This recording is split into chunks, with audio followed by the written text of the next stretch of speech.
Welcome Hello. to the podcast. What do we have today? My name's Austin. Thanks for having me here. Great to have you. Yeah. Just for a little background story. Yeah. We did record. We did record this. And then what happened? We only recorded 30 minutes of it. And then, So we were just talking for fun yesterday. Yeah, it all went down the crapper, and here we are. So now you guys are going to get a more refined version of what we talked about yesterday. Yep.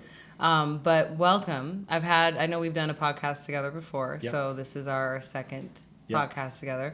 So for those of you who don't know who Austin is, I'm going to have Austin just kind of tell us who you are and why they should listen to you. Yeah. Well, first and foremost, I'm here because I'd like to think I'm a health and fitness expert. I've been in the industry for over 6 years now. Dang. Which I know is not very long compared to some people. Like me? Yeah. How long have you been in it for? Man. Officially probably 11 years. 11 years. Which okay. we don't need to talk about what age that makes me. For sure. Because we talked about that yesterday. You got the wisdom. I got the years. I got the mileage. The mileage. Nice. A well-worn-in car. Yeah. We can cut that out. Yeah. But yeah, so I grew up small town on a farm.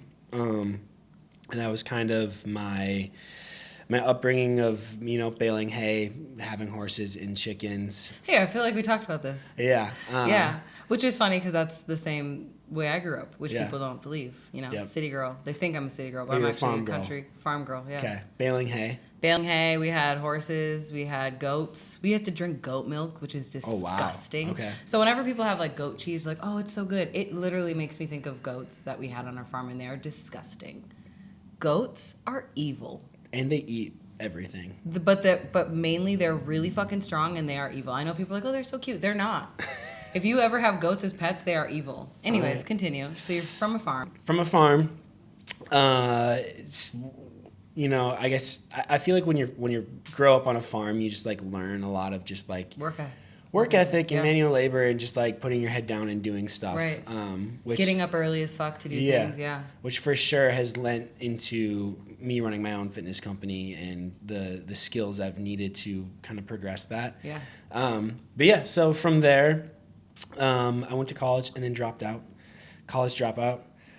Because it was not for me. Right. I could not do it. I'm a big person against college. Against college? I'm against college. Okay. I'm against college, not like completely. I think people should really know what the fuck they want to do and then go to school. And I think 18, 19-year-olds don't really know who they are yet. So when you go to school for something, you probably will change. Because like what I went to college for, I don't even do now. I found my passion as I got older. But I feel like most people should take time. Like, what is it? The gap year that they talk about? The gap year, yeah. We don't really do that here as much as in the European areas. But like, I don't hate college. I'm not against it. But I feel like it's like that pressure society puts on you. Like, you need to go to school. You got to go get an education. But half the time people are just there dicking off, getting drunk because they don't know what the fuck they're doing. Just partying? Yeah, just partying. What's your degree in? Marketing and communication. Okay. I use it. Yeah, you use it. Yes, but I mean, when I look back at what I learned, none of that shit matters. Marketing changes. Yeah. Marketing that I learned back in the day, which we don't need to talk about when that was, but when I graduated, all those things and those skill sets I learned, yes, they were helpful, but like the world has changed. Everything's social media now. Oh, for sure. There was barely any talk about social media back then. So yeah, and the avenues of learning have expanded a ton too. Exactly. So, but yeah, so dropped out of college and then kind of didn't know what to do. And so I ended up living abroad. And what happened was my dad told me about this internship with this nonprofit in Cairo, Egypt, of all places. And I'd never been there. And I said, why not? And it was pretty crazy because the application process, they say it would take 6 to 8 months to know if you got, like, once you applied, whether or not you got into the internship. So I was just like, okay, great. I'll have a year off where I can kind of like figure out what I want to do if I really want to do this. Yeah. So I turned in my application and a week later I got accepted. Damn. So that was super crazy. And that kind of like ramped everything up. And suddenly I was living in Egypt for about half a year and it was a great experience. And that kind of launched me into coming back to the States, moving to the city. And kind of the big thing for me was, especially around health and fitness, like I was always into, like I played basketball, I played football, got really into CrossFit before like leaving the country. You were a CrossFitter? I was a hardcore CrossFitter. I got nothing against them, but I tried CrossFitting and I was the worst, so I gave up. Olympic lifting. I can't snatch to save my fucking life. None of us can snatch to save our life, so it just means that you're like all of us. Yeah, that's great. Yep. I'm like everybody else. Which is not normal. So CrossFit was super fun because it was competitive. Yeah. But as a lot of people know, the longevity is very tough there because it is such it's a very demanding sport on your body. And so when I went to Egypt, I was like, I'm going to keep doing CrossFit. But then I ended up meeting these two guys and they became my best friends. One of them, his name was Kaharba, and then the other one was Tatum. Kaharba, it means electricity in Arabic. Okay. I'm sure I'm butchering it too. Probably. But so he was a semi-pro soccer player, and then Tatum was a bodybuilder, and kind of just really hit it off with them and spent a lot of time in the gym training with them, and it really just showed me like, wow, like I like fitness just beyond it being like a recreational, I do it 3 days a week in the gym. Right. And it really showed me, I'm like, I think this is what I want to do with my life. So your starting point was experiencing that side of fitness and getting really into it. Mine was not. What was your journey? Mine was, I feel like my journey is like most people. Sure. Where you get to a point where you're just like, I can't do this anymore. Like, I can't live my life like this anymore. I avoided the mirror, believe it or not, because now any mirror I see. There's a saying that Mackenzie says, there's not a mirror she's seen that, I don't remember, something where. Like hasn't seen you.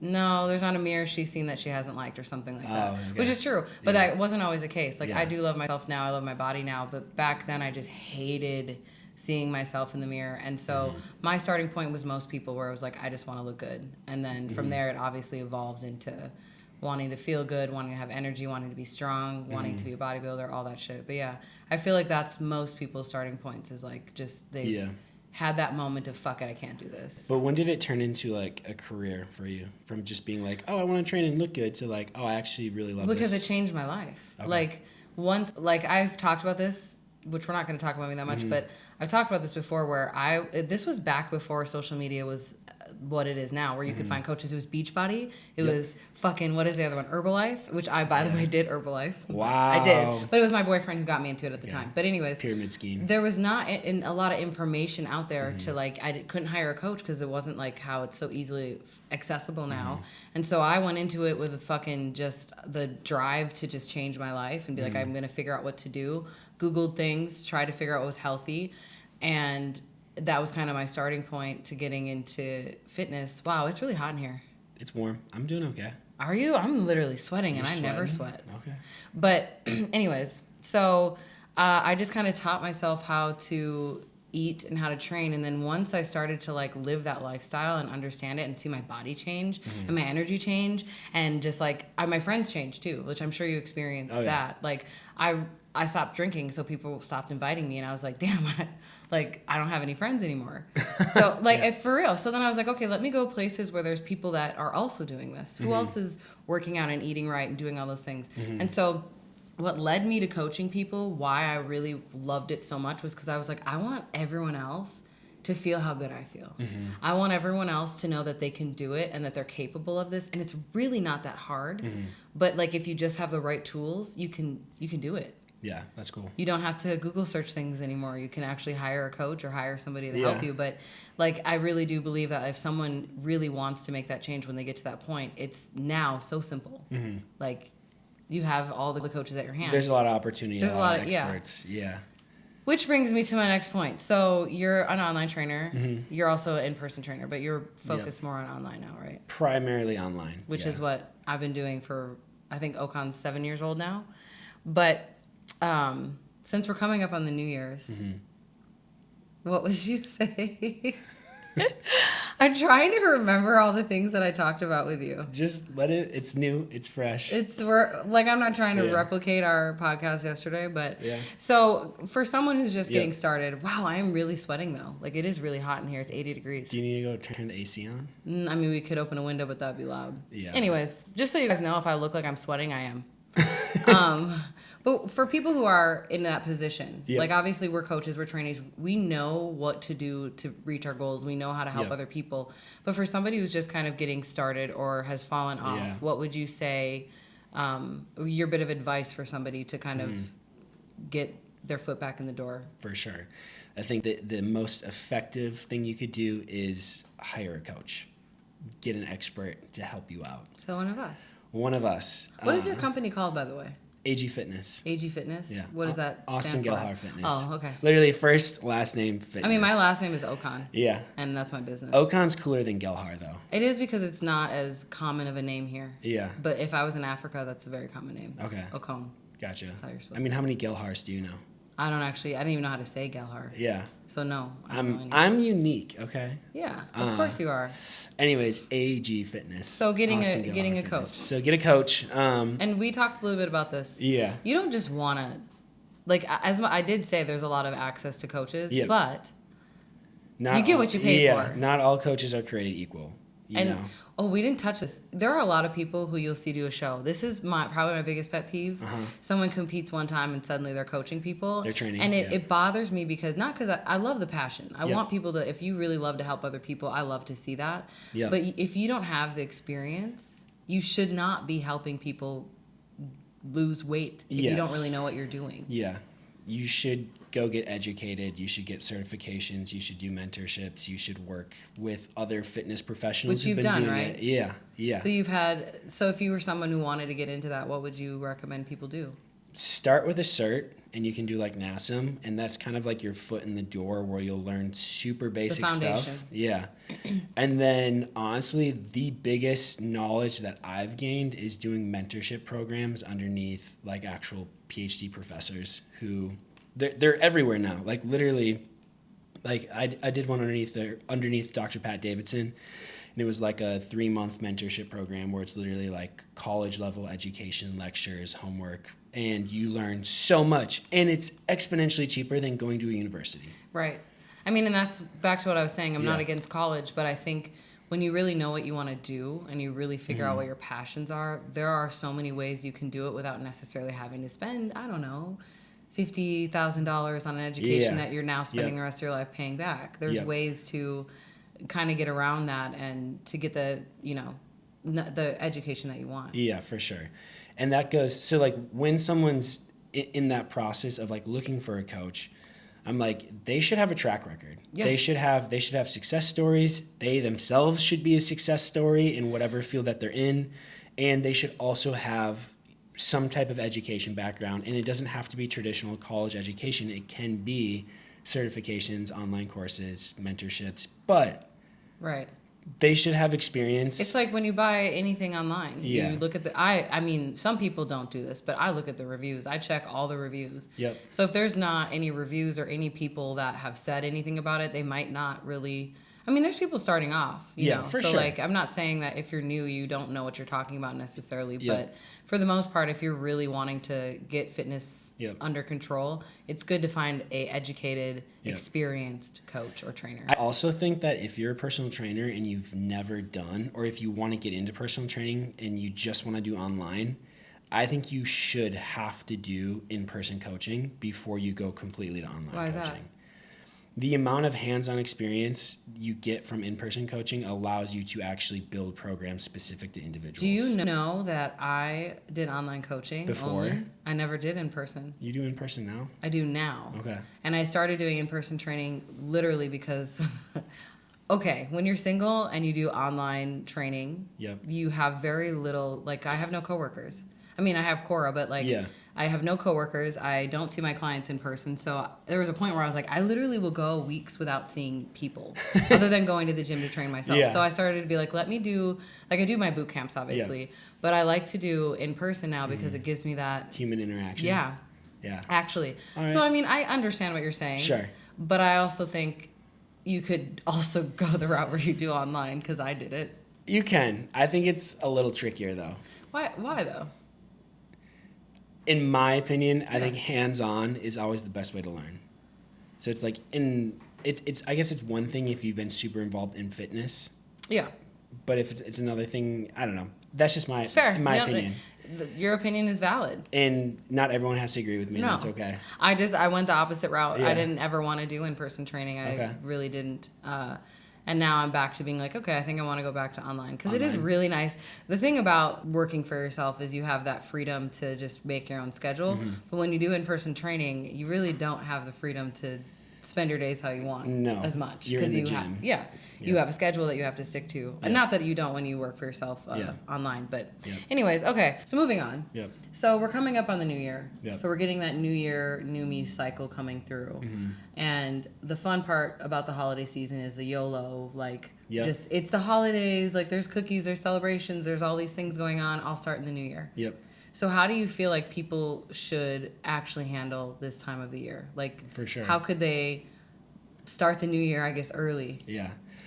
I mean, the best time to start anything is immediately now, like not tomorrow, today. But how do we break that pattern? Because it isn't really just, I feel like it's a societal thing, you know, like we all have, I mean, I even still try to have to break that where it's like, okay, yeah, it's the holidays and there's stuff around, but that doesn't mean I have to just eat everything. For sure. And what it really comes down for me is just like, if someone has like goals and if you're someone you're like, oh, I really want to get into shape and I want to figure out how to do it and I want to learn the skills necessary to like turn my life around or whatever, start on this journey. It's like, do it when it's going to be difficult, because at the end of the day, like everyone expects this is my thing. In the new year, everyone's like, oh, January is going to be so slow. Like nothing's going on. Like everyone's going to be hibernating because it's cold if you live somewhere cold. And they're like, I'll have so much time to start this journey. Mm-hmm. And then suddenly it's January and you realize that you don't have so much time. And I'm like, you never have so much time because we all have jobs. Right. And there's never really a perfect time for anything. And so that's why I'm just like, you just start now and start learning the skills and learn how to like the clients I work with, I don't care if they go to holiday parties and they eat Christmas cookies and cheesecake. Like, because it's not about that one party. Yeah. Right. It's about how you live your life. I think that my go-to for myself, I think like there's 80-20 that people follow. Yep. I'm kind of 95-5. Okay.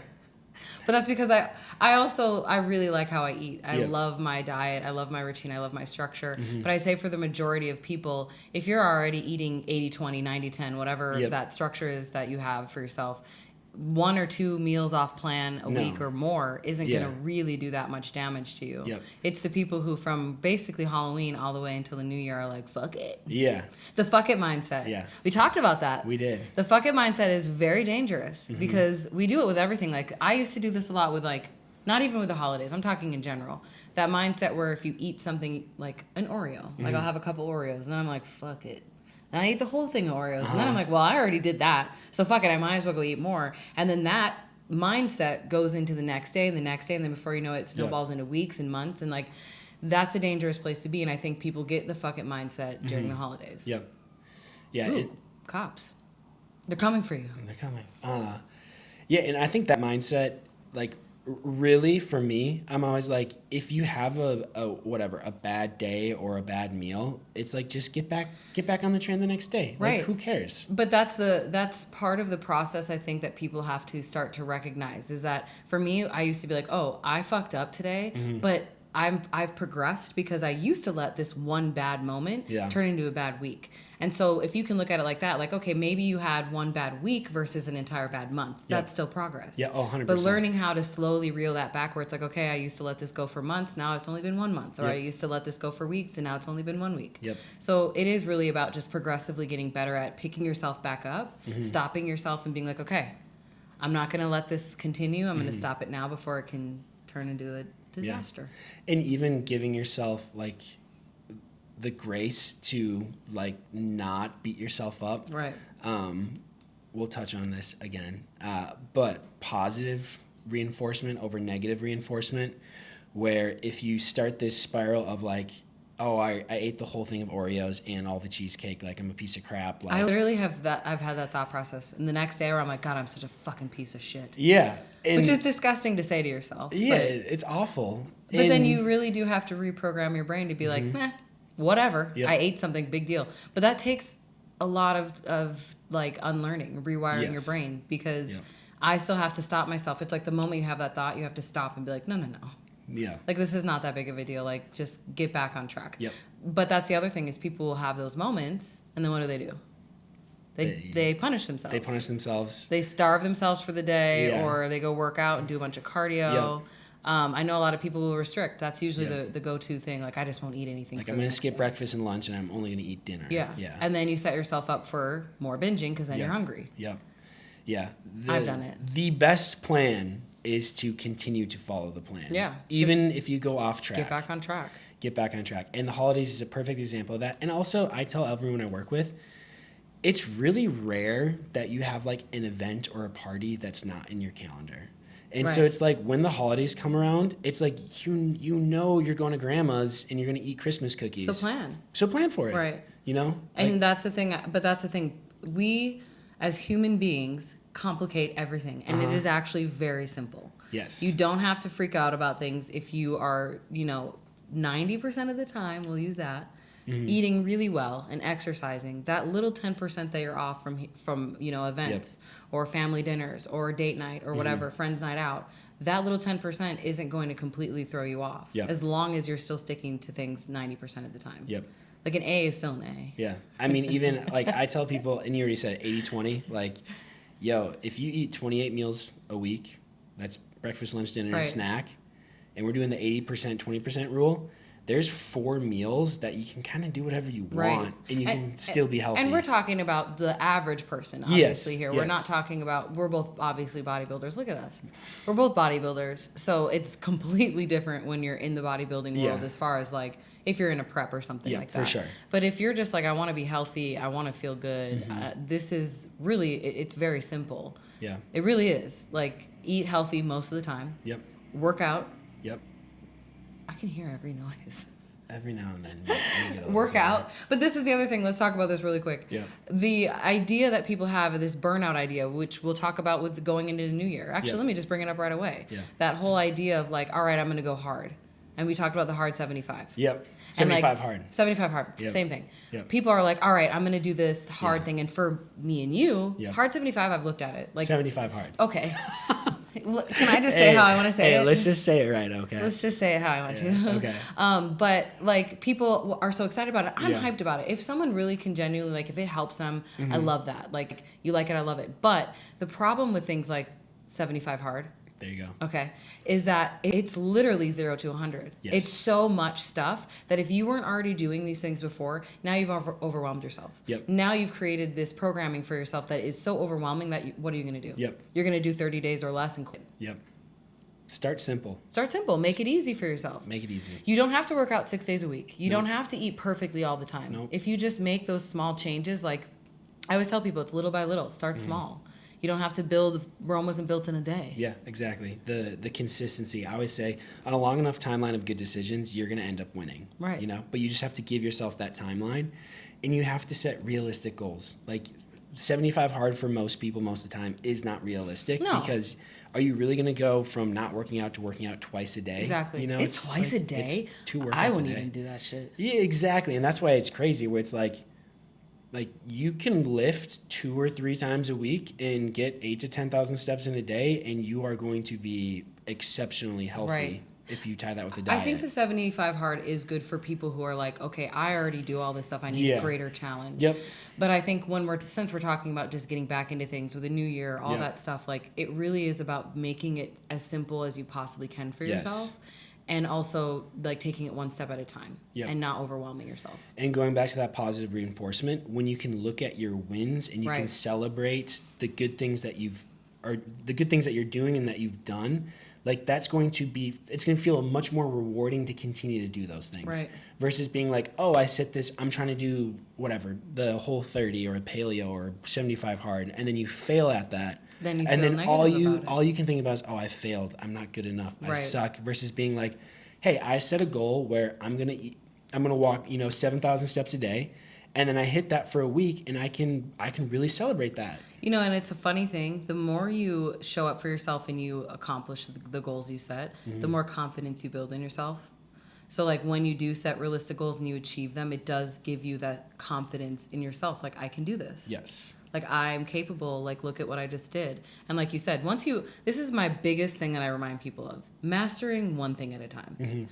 When you have 5 things you're trying to master, you're not going to be able to, because you can't focus on one thing or the other. So if you can, let's say let's master your food first. Yep. Master that. Once you're good at that, you've got that down. Cool. Now let's work on the next thing. Yep. Master your gym schedule. Great. Now you're there. Master your sleep schedule. Like, it's one step at a time that gets you to the point where it's like, oh shit, I've mastered all 5 of these things. Yep. And now I'm just like this, it's this well-oiled machine. Yep. That just works really well. 100%. How you doing? Great. You're not warm? I'm feeling good. My armpits are open, so I'm cooling down. Okay, so again, we're kind of basing this whole episode on maybe New Year's-ish type of things. Yeah. It's coming up. Because we're in December already almost. 2024. Isn't that wild? Yep. That's so crazy, actually. Yeah. I used to do the math. This is unrelated to everything, but my brother's 7 years younger than me. Mm-hmm. So I used to always do the math to see how old I'd be and how young he would be. And now I'm at the last year that I did it was this. Math? Yeah. Wow. And I was like, damn, I'm going to be old then. And here we are. Anyways, so since we're on this theme of like New Year's and just being successful in mindset and all those things. Yeah. When it comes to success, what would you say is the number one trait or behavior somebody can have that actually will help them be successful? And it can be everything, not just fitness, but just in general. Perseverance. Okay. I think is the number one thing that makes a person successful in anything. Like, your ability to keep going when things get difficult, when things aren't optimal, when things aren't easy. Peaks and valleys. Yeah. And again, on a long enough timeline of good decisions, of continuing to like put your best foot forward, it's like you are going to achieve what you're working towards. Right. You just got to give yourself the time, and you have to have perseverance to get there. Right. And like, we failed yesterday. You know? We failed so We hard. failed yesterday, but here we are again. Yeah. We're going to fail our way to success. And that's the main thing that I think a lot of business entrepreneurs, people with trying to get into fitness, whatever it is that you're trying to do, it's learning how to take those failures as your lessons and knowing that, like, no matter what, as long as you're trying. Yeah. You know, you might not have the best equipment. But you figure it out. Here, You figure it out. Like, you're still showing up, you're still doing it, and the whole point of anything you're trying to do is learning along the way and getting better. Because if you never start, how can you learn? How can you grow? How can you evolve? I feel like so many people, one, they don't start because they're scared to fail. Right. Or it's going to be too difficult. Or they're waiting for the perfect time. Or they're waiting for the perfect Which is time. never the perfect time. And so at the end of the day, I'm like, the people who achieve the most in life, most of the time, are the people who can persevere through every season. Right. You know? They just keep going. They keep going. Doesn't matter. And I think one of the questions people do ask, though, is like, how, though? How do you keep going when you're failing or when you're losing or when it feels like you're just spinning your wheels? That's a great way to put it. You just feel like you're spinning your wheels. And it's just, no matter what you do, you just cannot get to your goal. You can't reach your goal. Yeah. So what would you say for people like that? Just continue to keep going. I mean, I think having a relationship and having people around you who can help you is huge. Like, if you're just trying to persevere by yourself, like, that freaking sucks. Like, what's the saying? Alone you can go fast, together you can go far. Yeah. Kind of one of my mottos. And it's super true. And I think at the end of the day, it's like we all want to go far because that's how you build something. You know, anything you build really fast is going to fall down really fast. Right. And so it's like, if you can do things in relationship and have people around you, or even just like invest in yourself. Like, it's so crazy to me, like, what people will spend money on, but they won't spend money on themselves. Right. Whether that's a business coach, a therapist, a fitness coach, but it's just like, if you feel stuck. You said a fitness coach twice. Are you trying to I said a business coach. I was like, damn, he's really pushing that fitness coach out there. Business coach. By the way, did you know we're coaches? Yeah. Holy smokes. It's hot. But like, literally, like, invest in yourself. Right. If you feel like you're stuck and you are persevering and you're like, dang, like, I've been working really hard, but like, I'm feeling I'm feeling depressed. I'm feeling anxious. I'm feeling whatever. It's like, then it's time to go get help. And it's time to reach out to your community or go find community. Yep. And that's a big thing that I try to remind people of, is that everything you do is an investment. Whether you're investing it in something that's not going to, you know, it's bullshit, or you're investing in yourself. I feel like the greatest investment that you can make is in you. Because when you're great and you're on your shit and you're feeling good, you make an impact in the world. Like so many people want to change the world, and it's like I used to always read this where they're like, it starts with you. I'd be like, what does that even mean? Now at my big age, I'm like, oh, I understand what it means. When you are this person or this being that is like at a different level in life and you're just like thriving, you make a difference in the world around you, and therefore you're changing the world because you're changing other people's lives. So yeah, investing in yourself is extremely powerful, and more people should do it. And I especially believe that for fitness. And I'm not doing that to like plug us again, but like truly it is like, if everything's interconnected, and if you're feeling depressed or you're feeling like you're lacking motivation with your career, or whatever it may be, if you look at your daily habits and you're not exercising and eating well and doing all those things, the first thing I think people should do instead of you should go to the doctor. But if you're feeling depressed, the first thing you should evaluate is, what are you doing every day? How are you spending your time? What are you watching even? Like, I never really thought about it, but like even you're consuming food, right? But you're also consuming media. So what are you looking at? And like when you reflect on how you're living your life, a lot of the time it comes down to, am I investing good things into myself? Am I putting good things into my body? And when you reflect on those things, you realize, okay, maybe I'm not investing enough in me as I should be. Oh yeah. Yeah. I mean, it's everything crazy is to me. interconnected. Like, I mean, people say like America's so much more anxious than it was even like 10 years ago. Yeah. And so much of that has to do just with the constant consumption of information, And like, I am a consumer of media. I hate to admit it, I am. But like how powerful it is to disconnect and like have some self-time that isn't you consuming other things. Like not Netflix, not binging Netflix every single night while you eat your dinner. Yeah. Because I don't do that. Yeah. But no, yeah. I mean, I've had those moments too where I'm like, what? Even the music I'm listening to, like how I'm feeling by what I'm listening to. So a lot of time I'm like, okay, is the music adding fuel to my negativity right now? Sure. So that's why I listen to Christmas music. Yeah, I walked in here and she had like Christmas trap music. I fucking love it. It makes you dance. It's a holiday season, gives you the vibes. Yeah, all right. But yeah, I mean, investing in yourself is important. What you consume is important, and making sure that you're mindful of what you're doing day in and day out. So, okay, so my next question for you is about the ability to be successful when it comes to fitness. So let's talk about, what do you think as a coach is like the biggest thing to have a client do for themselves, specifically maybe talking about self-awareness. What was the word you used? I don't remember. You said Dr. Jocko or something? Oh, extreme ownership. Dr. That's Jocko. The word. No, it's Jocko Willink talks about Jocko Willink. Yeah. Anyways, he talks about extreme ownership. I love that you said that the other day, because it's such a good. I love that word because I use self-awareness, but I like extreme ownership almost better. I'm going to start stealing that. And his concept is, so he was a Navy SEAL, and he was like a team leader. And if a mission went crazy, or someone wasn't where they were supposed to do, or someone wasn't where they were supposed to be, and something didn't go right, he wouldn't be like, oh, it's their fault. That's why the mission wasn't successful. He'd be like, no, it's my fault as the leader, as the person in charge. And this extreme ownership. And I think as a coach, like, I do take extreme ownership over my clients. I want to see them to be successful, but also as someone who is trying to better themselves in their health and fitness, who has a coach, it's like you also have to take extreme ownership over your life and the decisions you're making. Exactly. And I said this to you the other day. You can be given all the ingredients to make a pecan pie, because it was November just the other day. It's still November because it was Thanksgiving. That's a great analogy. And even with the ingredients, if you don't actually put the ingredients together and do the work, you're not going to get the end result of the wonderful, delicious pecan pie.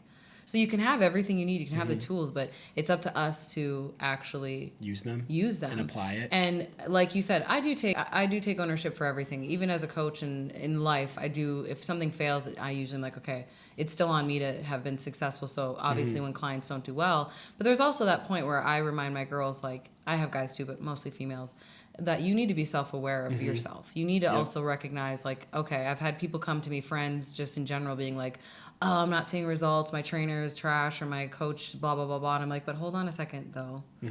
Because if you're given a program, let's just be real. Most programs that I've seen that people have, I'm like, that would work. Yeah. Were you following it? Were you actually, and I use my own self as an example. I've had moments where I'm like, man, I'm not seeing any results. and I'm getting frustrated. And it's nice because you have that person to blame. And I think that's what the thing is with a lot of people. It's like, well, it's their fault. Yep. But for me, I've had to start being like with my own competitions and things along those lines. I'm like, at the end of the day, my coach can do everything that they can for me to be successful. But if I'm not actually following what they say, there's no one else to blame but me. Yeah. And that's the thing I think people have to start to be able to do within themselves, be aware of like, okay, how did my actions impact my actual result? What did I do? Yeah. Or not do? Yeah. And I mean, I work with people all the time where it's like, hey, it's been 3 weeks. Wait a minute. When did you start wearing jewelry? Always. I've never noticed that. Anyways, you work with people. Sorry. But if I don't hear from you in 3 weeks and you don't turn in a single check-in form and you don't check off your habits and I don't see you complete your workouts, it's like you got to take ownership over that as an individual. Yeah. And it's not your coach's fault. No. And I've heard a lot of people blame their coaches, and I've always just been like, it's hard for me because I want to be sympathetic, right? Because like I think you coach the same way. It's kind of like positive, and you want to be this uplifting person for them. But there's also the moment where I'm like, dude, come on.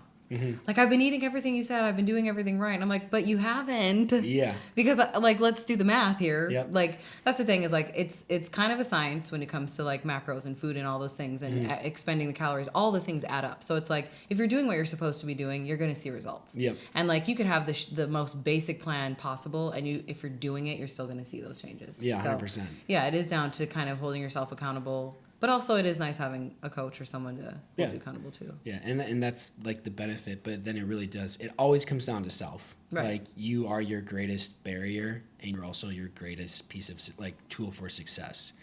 But you have to activate in that. And if you don't activate in that, then you won't be successful. Right. Like you can't let your coach, like you follow the coach's plan to a T. And if you don't get results, then you can be like, yeah, this coach isn't it. You know? Right. 100%. But if you're not doing that, if you're like, oh, they said, you know, like I need to eat 200 grams of carbs, but I think it should be 250, or I'm just not going to track. I'm going to do intuitive eating. Right. Where it's like, well, now you're not following the plan. Right. So. I've had people do that before where I've been like, man, I've been looking at your stuff and I'm racking my brain trying to figure out. And they're like, well, I mean, I've been following the macros and I'm just kind of filling it in. And I'm like, wait, what foods? Here's my big thing. I really don't like the whole, what is it, IFFYM?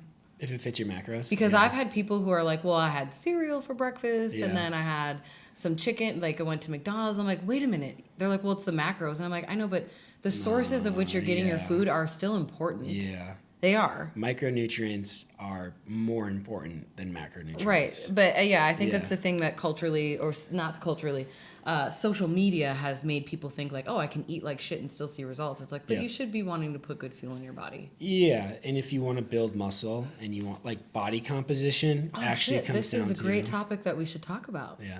How do we know? How do we track these things? Tracking body composition. Like, how do I'm speaking a different language now. That's good. How do you, like, as a coach, like, we are in a society of weight loss, right? Yep. Like, that is it. Yep. I care about the scale. If the scale's not moving, I'm not seeing results, I quit. Yep. What is the actual way? What is the right way? Yeah. In Austin's opinion, what is the right way to actually see whether or not you're seeing results with fitness specifically? Yeah. I tell my clients I actually don't care about weight loss. Right. I care about fat loss and body composition. This scale is a helpful tool, but it's not the only tool. And I care so much more about how you're feeling and how you're progressing in your workouts and how your clothes are fitting and also your check-in photos, because there's going to be some days where you're just not going to lose weight, but you're actually still losing fat. And so it's like all my conversations with anyone I work with is, let's talk about fat loss. Like, sure, we can have a number. Oh, I want to lose 20 pounds. Okay, great. I can work with that. Like, that's an okay goal to have. Right. But I'm not concerned necessarily about just seeing you lose the 20 pounds. I'm more concerned about seeing composition change, losing fat. I think that's the big problem that we have with our society is that we have been taught and conditioned to focus on weight. When in reality, I've asked my client this. I'm like, well, let me ask you a question.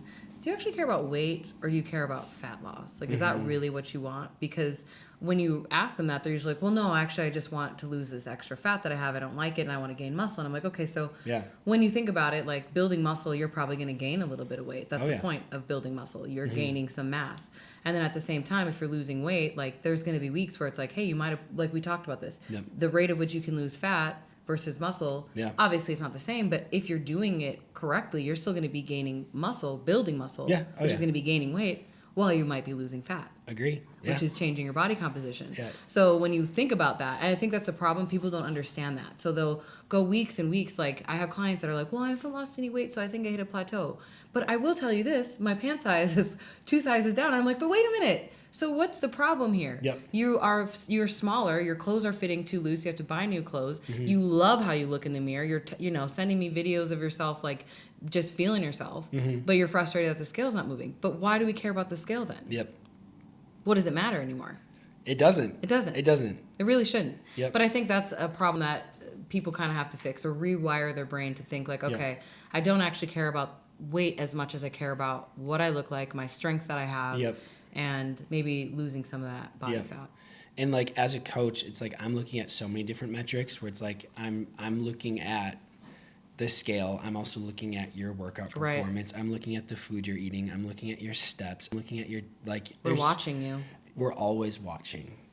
But all of those things come together for success. And so just because I don't see one of those metrics changing doesn't mean that you yourself are not changing. I do think it's a thing too, teaching people what a plateau actually is. I actually get frustrated when I have people be like, oh, I think I've hit a plateau. I'm like, bitch, you literally lost a pound this week. What do you mean?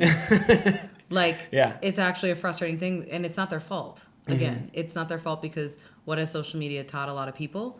You should be able to have your dream body in 8 weeks. Instead of 8 years. 8 years. So, and like we talked about the other day, it doesn't...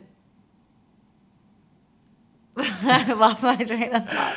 I would say like... Wait, I want to finish this. Right, what we talked about the other day. If it didn't take you 8 weeks to gain it or to be in the position you're in, you cannot expect to have the body of your dreams in 8 weeks. And you have, like, the people you see on social media that are like showing their progress, like people always ask me, how long were those 2 pictures? And I'm like, 10 years? And they're like, whoa. And I'm like, yeah, no, this wasn't fast. And I think that's the problem with social media, is people will, or just in general, people think, oh, this didn't take them that long. I can look like Angie in 6 months. And I'm like, good fucking luck. Not to be cocky or anything, but this took me years to build. So it's getting that mindset out of your head that you're like, oh, I can do this in 8 to 12 weeks. I literally just posted on Instagram like a before me when I was like 18, and then a recent picture, and it's like 45 pounds difference in those 2 pictures. And I had people come in being like, oh, how long did that take you? Like 2 or 3 years? And I was like, oh, no, that was actually 10 years ago. But see, that's the thing. Exactly. But it's not their fault, because we have, and I'm not calling people online liars. I'm not saying influencers are necessarily liars, but there are some on there that portray this image or idea that gets people to buy their programming, to be like, oh, I can look like her in 6 months. It's like, no. But that's the other thing. It's difficult to have that patience for a lot of people. For sure. It's hard to be like, okay, I have to invest the next 2 to 5 years to actually make this happen. And that brings me into the next thing, is like, it's not easy for people, because it's not just about a meal plan and a diet. It's really about consistency and changing your habits, lifestyle. Changing your lifestyle. All those are right. But, all those are right. We talked a little bit about this. We touched on the whole fact that it isn't just this program you're going to follow for 12 weeks. And I think your system is 12 weeks. Like a minimum. Minimum of 12 weeks. And so, and that's great, because it gives people that they're able to see it at a shorter scale. The reality is, I hope that people are like, oh, 12 weeks, I'm seeing results. Let me keep going, because I'm actually seeing the change. And that's where the lifestyle change starts to happen, where you're like, I can't just follow a program. I actually have to change my habits and my lifestyle in order for this to be something that, I don't want my arms out like that. For this to actually be something I can maintain forever. And that's where it's like health and fitness is not it's not a 30-day, oh, I'm going to do this before I go on vacation. You know? I mean, it is for some people, but that's the wrong mindset to have. And that's the thing. It's like, and that's the rebound where you like lose 10 pounds for vacation and then you gain 20 pounds on vacation. Exactly. Because it's not a lifestyle and you haven't built the habits. And like fitness should not be, for most people, it shouldn't be this over like consuming you're thinking about all the time. Right. Like I want to help people build the skills where it's you're not even thinking about it. Like you're learning how to eat intuitively, you're learning how to exercise, you're learning how to get your steps in, and it becomes a part of who you are. Right. I've told my girls this is what I hope for everybody. The same way you wake up in the morning, and I hope everybody does this, by the way. The first thing you do is brush your teeth, right? I hope so. You don't think about it, though. Yeah. You get up. I mean, maybe you do something else. Maybe go to the bathroom, whatever. But you brush your teeth. You have your things that you do. You're not thinking about it. You just do it. It's your routine. That's how I want eating healthy and fitness to be, because I hate the analogy. People are like, oh, I'm on a diet right now. I can't eat that. It's like, no, this is my diet. Yes. This is how I eat. I'm not on a diet. So like having this system in place, or this mindset where I eat this way, I do this is my daily life. And it's not even something I think about. It's just what I do. Yeah. And people, like, it's so funny to me when I like actively make different decisions. We go out to eat, everyone's ordering pizza and pasta, and I decide to get, steak and potatoes. Like, you know? And people are like, oh, that sucks, man. They're like, wouldn't you rather be eating this? And I'm like, no. Like, I wouldn't. And it's not because I'm a freak. It's because I feel good. Like, I can eat pizza, which is fine. And occasionally I do eat pizza. I don't like pizza. I was literally just talking to 2 of my clients today. And we were all just like, yeah, pizza's freaking good. But when I eat pizza, I feel like shit. I feel terrible. So that's the thing. People always make fun of me because I'm like, I don't really like pizza. And they're like, why? I'm like, well, actually, I mean, I like it. I like the way it tastes. But I'm such a person now, and I don't know if this is an age thing. You're young, so maybe it's not. Maybe it's just a fitness thing. Fitness. Could be age. Because when I was... Anyways, it doesn't matter. But I have this thing now where I'm like, how will that make me feel if I eat that? Yep. Am I going to feel like, for example, when I eat sugar, my face is fucking puffy, and I'm crabby and I'm moody. I can see the effects. But I think this is the thing. If you're so used to eating it all the time, you don't recognize the impact. It's normal. Yeah. So I have clients where I'm like, you can have a refeed. Go have a cheat meal. I don't care. Go do something. I don't like the word cheat meal, but I'm like, go eat something you want. Yep. They'll eat it and they're like, yo, Angie, I was so fucking sick. I cannot believe that I used to eat that. I'm like, exactly. Yep. Your body gets so used to eating these kinds of things that you don't have the reaction that someone like you and I would have. If I ate pizza right now, I would literally be like, cool, I'm going to go take a nap. Yeah. And like literally being like, people walk around feeling terrible and they think it's normal. Right. Versus being like, if you fuel yourself correctly and you exercise and you drink water and you actually feel good, right, then you can recognize when you actually feel terrible. Exactly. And then you can start doing those things that make you feel good. So then it doesn't become I'm not eating the pizza because I want to be good. It turns into, I'm not eating the pizza because I want to feel good. Because I want to feel good. And continue to feel good. Yeah. Exactly. I'm glad that we both feel that same way. But it is also funny. I feel like this is something that maybe you've also experienced. But why is it that when you are healthy, people are like, whoa, like that's the weird thing. Yeah. Like you're making a healthy choice. Like that's something that people call out versus why isn't it more normalized when people eat healthy instead and someone eating pizza is like, damn. Yeah. I always think of drinking. Like I am very specific when I choose to drink alcohol. I am too. And so like most of the time I'm like out and everyone's like, oh, what are you getting? And I'm like, oh, I'll just have a water or Diet Coke. People are shocked. Yeah. Shook. Like, wait, you don't want to drink? Now no one asks me anymore because I'm at a point where people are just like, Angie doesn't drink. Yeah. And I'm like, thank you. Yeah. But in the beginning, people were like, come on, you can just have one. And I'm like, one thing is I've been like, what if I was a recovering alcoholic? I'm not. Sure. But like you would never try to get someone who's like a recovering alcoholic to drink. So why are you pushing it on me? Yeah. But like also, why is that? I think it's like one of those things where it makes people feel better. Like, no, you need to drink because I'm drinking. Yeah. Well, it's social. I did it. It's social. No, I used to be that person and I can't believe it. I'd be like, come on, have a drink. What's one drink? Yeah. I understand the social implications around it, but also at the same time, again, I value my health and I value my performance, and when I have a drink and I show up at the gym the next day, I'm like, oh wow, I had a drink last night. Right. So like I quit drinking for many reasons, but one of the things that I did when I first quit drinking, the reason I really did it, and I didn't really even think about this till just now, I didn't like that I needed alcohol to be able to be social. Sure. I felt like, let me get a few drinks in so I can do this. Mm-hmm. I wanted to be in a position where I could show up to any party, any room, any place, and just have good energy, talk to anybody, and not feel like I need to drink something or have that liquid courage. Yeah. So that was one of the main, like, I quit for fitness, and I quit because it made me fucking depressed because alcohol is a depressant. Yep.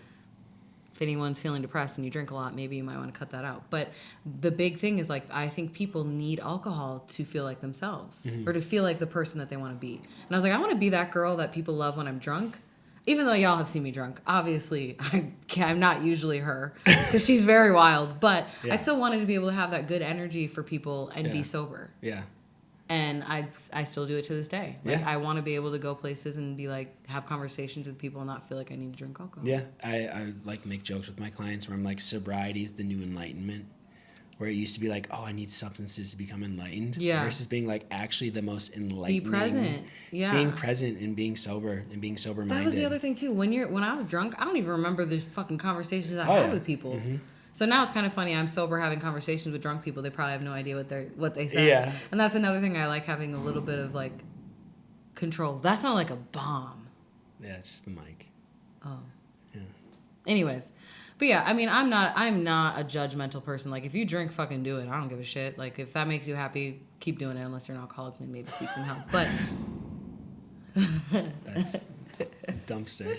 Anyways, ignore the background sound. Yeah. But like, if you drink, that's great. But I do think if you're one of those people who is like struggling mentally, again, like we talked about food, that has a huge impact on you. So maybe reflect on your food, your activity, but also maybe do like a sober October. I know we're past that. A dry December. Is that a thing? I mean, New Year's. No juice New Year's. That's not it. But I do recommend that if there's something you're struggling with and you're like mentally not in a good place, I do think try quitting drinking and working out and eating better and see what happens. I guarantee it's going to change your life. Yeah. That's great. Okay, so let's talk about the power of mind. Okay. The power of your mindset or the power of thought.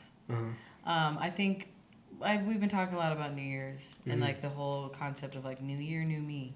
But how can you really do all those things if your mind is the same? Yeah, for sure. And I kind of mentioned this already, but I really believe in the power of positive reinforcement over negative reinforcement, and being able to celebrate your wins and looking at like all the things you've accomplished and using those things to kind of continue to project you forward into like your goals. I think one of the things too is like we have most people, I actually learned this recently, that not everybody has a dialogue. An inner dialogue? I didn't know that because I'm like walking around thinking, all these things. Yeah. Apparently there's people who don't, which kind of sounds peaceful, honestly. But it's more of being like aware of your thoughts. And I don't think people really think about the fact like, okay, what am I thinking in my head? Because you talk to yourself more than you talk to anybody else. Oh, for sure. And if the thoughts in your head and the way you're thinking are negative, that's kind of what you're going to be putting out. Like being able to have the mindset of like, okay, like for me, when I was in a really dark place in the morning, immediately when I wake up, I'd start having these like horrible thoughts, like you're a failure, all these things. And so I had to start waking up every morning and doing like meditation and mindset work positive and be like reaffirmation. Reaffirmation. And I think the thing is, I don't think people really take a second to think about how they're thinking. Yeah. And I think that's kind of the start of rewiring your brain to be successful and to be positive, is to stop yourself when you're like, I'm having a negative thought, and then be like, okay. Yep. I mean, I'm a huge advocate for like morning meditation or morning prayer. And like my belief system, like I pray. Wait, are you religious? I'm a Christian. I know. But like I pray every morning. It's like I get up and I give myself 30 minutes to journal and pray and spend time with my thoughts. And I'm like, if you're not giving yourself, I mean, it doesn't have to be 30 minutes, but give yourself 10 minutes to meditate. Give yourself 10 minutes just to be with yourself, your thoughts. If you are a spiritual person, pray. But it's like, I think starting your day with that versus like waking up and getting on your phone right away, checking your emails right away, suddenly it's like you're already flooded with the information of negativity, you know, especially if you're in a negative space. Absolutely. I think it is important, especially, I mean, you don't have to be religious to have those moments where you sit and think, or you sit and have these thoughts. Like, I talk to myself a lot. And if I'm having a negative moment, I'm like, okay, how are you? Why do you feel this way? And then I'll work on the things that I can do mentally to keep myself in a positive headspace. So I think it sets a tone for the day. So think about the days where you're rushed and like the moment you wake up, there's all this shit going on. Immediately, you're probably already in a bad mood. 100%. But if you have that little bit of time to kind of have the calm before the storm of life, it kind of puts you in this like level-headed space. And like reflect on the good things. Right. Like gratitude changes your attitude. I mean, for real though. No, it's true. Like if you actually think about the good things versus the negative things, it can change everything. I did this morning? Tell me. Oh my God, this actually happened this morning. I wasn't having a negative moment, but I woke up. I'm sorry, that's gonna be really loud. Goodness. It is gonna be really loud. Sorry guys. He's allergic. Can you grab me some water, Birds? Sorry. Did you inhale your own? No, my throat just got really dry. It's because it's hot in here. Is the camera working, Birdie? This morning, yep. When I got up, I sat with myself because you remember how I dropped my keys down the trash chute? Yep. So this morning I was like, and I was really mad I wasn't mad. I don't really get angry. It takes a lot to get me mad. But I was frustrated that I dropped the keys. And it was like $300. But then I thought about it this morning again and I was like, you know what? I'm so grateful I have a house that I can sleep in warm. It's cold outside. Yeah. I'm so grateful that I have a car. Yep. Even if people talk shit about it, I have a car. I'm so grateful I have food in the refrigerator. I have money in the bank account to go buy food if I need it. I am blessed. And I had someone who was complaining about their life the other day and I was just like, man, taking that moment to be like, look at all the things I like, not what I don't have, but look at what I do have. And even like at my age, I remembered being 10 years ago, what I have now, that version of me would have been like, whoa. Like you're balling out right like now. She's balling. And like, and I get that. Like once we're in different levels, we kind of like, we talked about this the other day, like you want more and that's a good thing. Yeah. But you also should be able to take that moment and be grateful for your present moment. You can still work towards a greater future, but like really having that gratitude for your current life is so, it changes everything. Gratitude changes your attitude. Yeah. And if you really are struggling again with something in your life, just take a moment and look at all the good things you have going for you. For sure. And I keep going back to this, but who you surround yourself really matters. Right. Like the people around you, how they support you. You gonna be okay? I'm not crying. I'm crying a little bit.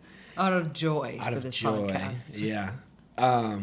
Yeah, you're right. Who you're around makes a huge impact. It definitely does. Because if you're surrounding yourself with people who have that limited mindset or like have this negative mindset of things, like they just want to blame the world for everything about their lives. They want to do, like, I call them like weekend warriors, or people who just are stuck. If you stay with people who are stuck, you're probably going to also be stuck. It's hard to But not if you're be stuck, around people who have a growth mindset, who are positive, who want to make changes and want to keep evolving, you're going to do that too. Like, what's the saying? If you hang out with bodybuilders, you're probably going to become a bodybuilder. You're going to become a bodybuilder. It's true, though. It happened to me, It's true. If you're hanging out with a certain group of people, you're going to get involved in what they're involved in. So if you're hanging out with people who do crimes, who do hood rat shit, criminal shit, taking it way out there. No, but it's true. Yeah. No, but I mean, it's a real point. Like, if you want to become good at something, you should probably surround yourself with people who also are doing those things. Yep. So yeah, I mean, it's important who you surround yourself with. Absolutely. Yep. And it plays a huge role in mindset. I think it's like having time for yourself, being able to be grateful, practice gratitude, think about the good things, but then surround yourself with people who are also positive and who are trying to elevate you to that next level. Right. Even what you listen to too, like even listening to podcasts. I listen to podcasts every day. Literally. Every day. Every morning. I listen to, well, it's like motivational speeches. Gotcha. What's his name? My favorite guy. David Goggins? No. I don't know who that is. I know.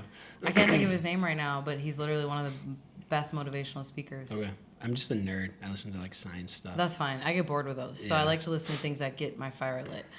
So anyways, I want to go back to one more thing about society. Yep. How do you feel like that's damaged people's relationship with health and wellness? And we talked a little bit about this the other night, actually, not on the podcast, like the guy who calls people out for photoshopping. Yep. And like, I hate the bullying part of what he does, but I understand that it is teaching people that there are consequences for putting bullshit out on the internet, like selling a booty program and making your glutes bigger. Yeah. And like I said before, I am not an angel when it comes to social media. We all have been in this place, I think, where at one point, maybe not you, but I've done stuff to my face in photos. Yeah. Those are all deleted now because I look back at them, I'm like, what the fuck? Yeah. When I was younger, but like a lot of the stuff he does post too are young kids, and it's hard for me because I'm like, I know it's a time where there's a lot of pressure for people to like be perfect, and I know I fell into that. Now I don't give a fuck. I post whatever. But I think it is difficult for people, especially when they're in the fitness world, because they're like comparing themselves to all these other people. And now we're kind of finding out that the people we've been comparing ourselves to for years aren't even what they look like. Yeah, 100%. I was at a bodybuilding show in Houston, and there's this kid there who was a super influencer, big TikToker. And someone was like, oh, this is so-and-so. I'm like, no, it's not. So-and-so is huge. Right. And then I was like, oh, that's actually him. And then he got called out by what's-his-face on Instagram for editing his photos and making himself bigger and more aesthetic. The sad thing is he didn't really stop, and I wish there was a way that it could kind of be like a warning where it's like, hey, if you don't stop doing this, I'm gonna call you out on it. But it is also kind of this disappointing thing because I've made it a point, especially the last 5 years, to put out because I don't want people to meet me and be like, oh, you don't look like yourself in person. Yeah. So I've been like, even with like the photo face edit type of shit, I'm like, obviously I use a filter on Instagram when I'm like talking. Whatever, sue me. But when I put like my reels out there, I don't use any, rarely do I ever use a filter unless it maybe is lighting or something. Yeah. But I feel like I really respect people who want it to be real and raw and not bullshit and fake, because we are also conditioned now to seeing the bullshit and believing that it's real. Yeah. And now we're learning, Instagram, even in the fitness world, it's all fucking fake. It's all fake. And that I think has It's not all fake. No, but it's not. A lot of it is. It's not. But I think it's damaged people's relationship with health and wellness. Oh, yeah. And people don't know what a real expectation is and how they could actually look. Yeah. Which is insane to me, too, because some of these people, like, this kid looked really good. Like, he looked really good. And so the fact that he felt like he needed to, adjust his photos and Photoshop stuff is so sad. It is sad. It's pressures of social media. And again, comparing, like, especially young kids, like, I think it is a comparison thing of like, okay, this person took them 10 years. Like a real person posting their real progress took them 10 years. Now, how do I have that same impact on social media where people want it, like they like my shit?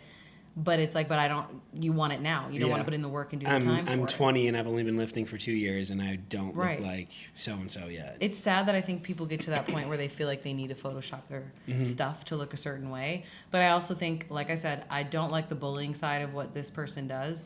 But I do like that it kind of checks people a little bit. We're like, damn, I really, one, I shouldn't do this. Yeah. And two, I might get called out for it. And I think there should be policing on social media. To a point. I mean, like... To a point. Yeah. And that's where I'm just, like, setting realistic expectations, especially if you're someone who's a coach and you, like, want to influence people in health and fitness and wellness. It's like, yo, you better be posting real stuff. Right. Because you're doing such a disservice. And it's honestly, it's gross what it does to people, like women and men who continually have more and more unrealistic expectations of what it should look like to be fit is insane. I've gone to some of the pages, but off topic, to look at the people that he calls out. I'm like, literally, I look through, I'm like, damn, I wish I had her glutes. And then I'm like, oh. Not all of it, not every single thing they post is Photoshop, but it's like, even myself, like I worked really hard for my body and then I look at them, I'm like, Jesus, like, what is she doing? What is she doing differently? And then come to find out it doesn't really matter because she just pulled her butt out.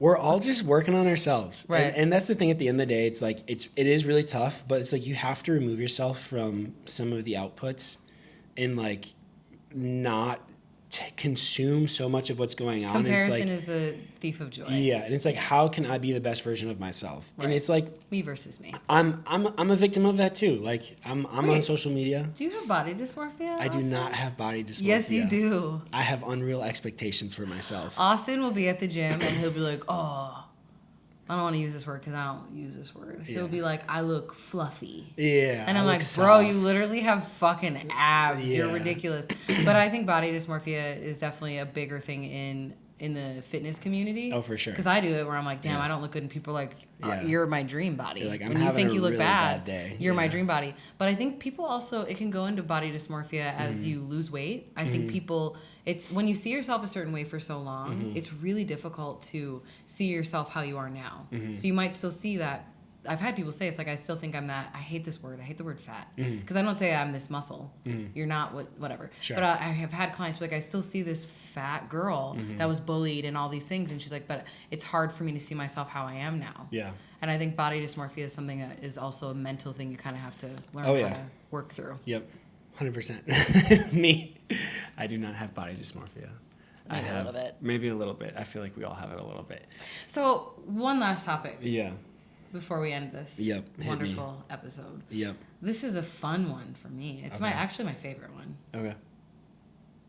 Steroids. Oh, it's your favorite? It's my least favorite topic. Yeah. But you taught me some things the other day when we were trying to talk about it before. But I also think that's a dangerous thing that social media has made people, specifically men. I know women too, though, in my industry, our industry, this belief that I have to take steroids to look a certain way, number one. And number two, people taking them, having no fucking idea what the impact is going to be on their bodies. Yep. So you and I are both natural. Yes. So what is your stance on? Which, by the way, I have spent years defending myself that I'm natural. And let's be real. To this day. If I took steroids, my legs would be so big. It might be time. No, I'm never going to do it at this point. I'm like, if I've gone this long in this industry not doing it, I'm not going to start now. But there was a reason I didn't do it. Yeah. For me, it was, I think I told you this, I watched what happened to these girls that I competed with. This was back in the day before you needed as much muscle as you need in IFBB. Yeah. So this was in the beginning where bikini was really just about looking muscular, like you're at the beach almost. Yeah. And so you really did not need to be on steroids in IFBB at that time in 2014-ish. You could still have a natural physique and go pro, because I did it. But the girls I competed with did not. And one of them specifically, they were telling me, they were rattling off all these steroids they were taking. I was like, wait, what? First of all, I didn't even know what they were. I was so fresh to it, so new to it. And then I watched the months that passed how her body just, as she put it, blew up because she was gaining so much weight. She wasn't taking all those things. Then she had to go to the doctor, and I think they had to give her T3 was fucked up. So she had to take T3 and T4. And then her hormones were just out of whack. And I was just like, I saw her, and that was probably the greatest lesson for me. Where I was just like, I'm never going to touch it. I'm healthy. I'm happy. It's the longevity of it. I'm never going to fuck my body up. Ever. Just for a show.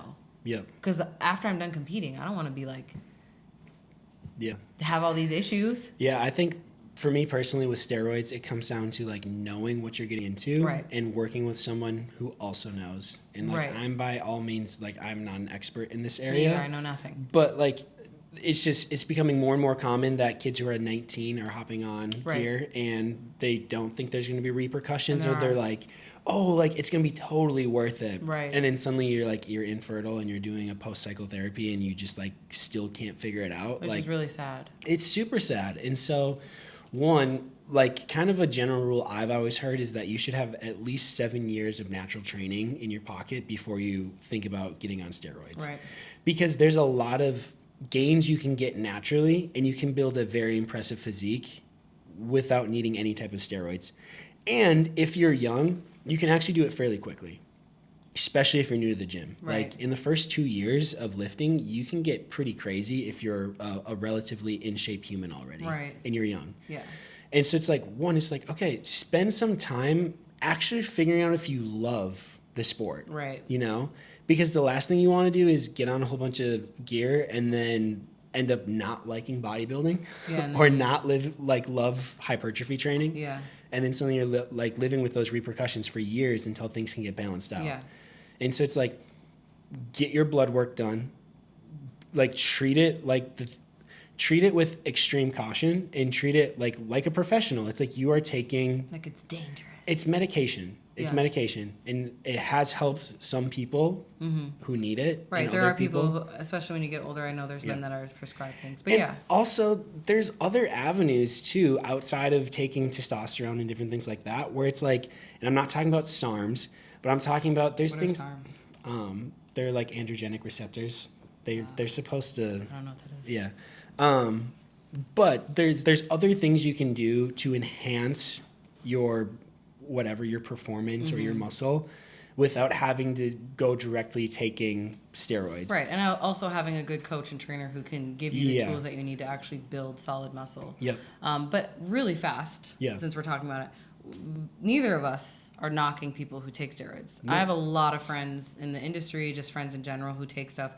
If that's what you want to do, great, but I would not recommend coming to me. I've had people ask me a lot, like, what should I do? And I'm like, don't ask me. I don't take it. I know everyone thinks I do, but I was like, I don't take it. And even if I did, I still don't have the education and the knowledge to help someone else do something like that. But I have no issue against people who take it. And we have to be clear about something that he touched on yesterday. You can take all the steroids in the world, but it's not going to just make you huge. No, you have to work incredibly hard. You have to adhere to a diet. And it's honestly more work because there's more things to pay attention to. Right. Where it's like, I can just eat food and lift and like get my blood work done every 6 months and I'm fine. Right.